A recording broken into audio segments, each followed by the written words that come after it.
Հայկական կերպարվեստի լավագույն ստեղծագործություններով ու նորովի են ձևավորվելու Երևանի շենքերը։ Երևանի քաղաքապետարանի եւ Ժպտա Երևան նախաձեռնության առաջին նախագիծն է բացվել Մոսկովյան 36 հասցեում։ Բնակելի շենքի կողային ճակատին 8 մետր լայնությամբ ու 13 մետր բարձրությամբ պատկերվել է Մարտիրոս Սարյանի 1923 թվականին ստեղծված «Իմբակը կտավի» խճանկար պաննոն։ Մեր խումբը, որը կոչվում է Ժպտա Երևան, մենք ուզում ենք մի քիչ ավելի շատ ժպիտ այս քաղաքին, որտեվ գալիս են ժամանակները, կարծում եմ, որ պետք է ժպտանք, իրար ժպտանք, մենք բոլորս միասին պետք է անենք այնպես, որ ուրախ լինի եւ ժպտերես, որպեսզի հյուրը, երբ որ գալիս է մեր քաղաք, եւ մանուկը, երբ որ մեր քաղաքով քայլում է, այդ գույները եւ ուրախությունը թող դեմքների չպակասի։ Շնորհակալություն նաեւ այդել բոլոր այն աշխատակազմին, տղաներին, ովքեր աշխատել են, ես չգիտեմ, հեռուստատեսությամբ իրանք նկարեցին թե չէ, համես երիտասարդներ են, ստեղծագործական կազմին, քաղաքապետարանին, քաղաքապետին, իսկապես Ժպտա Երևանը հիանալի նախագիծ է եւ կարծում եմ այս նախագիծը շարունակելի կլինի։ Երևանը միշտ ժպտացել է, մի քիչ նես թախծոտ է ժպտացել, բայց հիմա պետք է արդեն լավն էս լիաթոք ժպտա։ Ես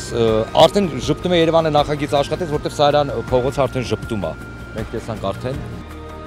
Անվանի արվեստագետների, ճարտարապետների եւ ձեռներեցների ստեղծած Ժպտա Երևան ծրագրի աշխատանքային խումբը 3 ամիս առաջ էր քաղաքապետարանին առաջարկել շենքերի ճակատային հատվածի նորոգման ինքնատիպ լուծումն ու ստացել քաղաքապետարանի ոչ միայն համաձայնությունը, այլ նաեւ տեխնիկական ու մասամբ ֆինանսական աջակցությունը։ Երևանի քաղաքապետարանի եւ Ժպտա Երևան ծրագրի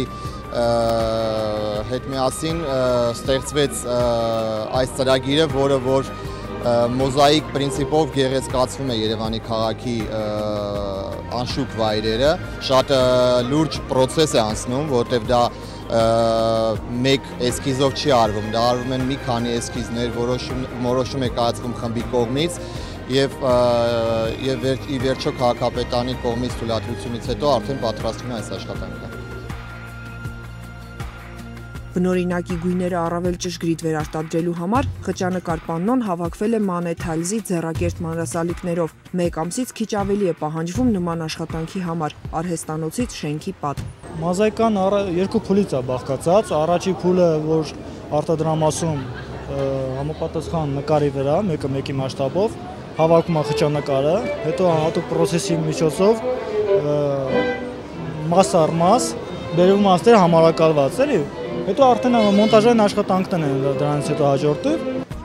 Այն, ինչ մտահղացել են Ժպտա Երևան ծրագրի հեղինակները, մայրաքաղաքի նոր կոլորիտն է դառնալու։ Ծրագիրը շարունակականներից է։ Սեպտեմբերին եւս 2 շենքերի խճանկարապատումը կավարտվի՝ Ռոմանոս Մելիքյանի անվան երաժշտական ուսումնարանի շենքի եւ Տպագրիչներ Հանրապետության փողոցների խաչմերուկի բնակելիինը։ Նախաձեռնության աշխատանքային խումբը ծրագիրը նախապատրաստելիս է վստահ եղել։ Այն թե գեղագիտական նշանակություն, թե ճանաչողական նպատակ ունի։ Գեղեցկացնելով քաղաքը երևանցիներին ու Երևանի հյուրերին է ներկայացվում հայկական կերպարվեստը։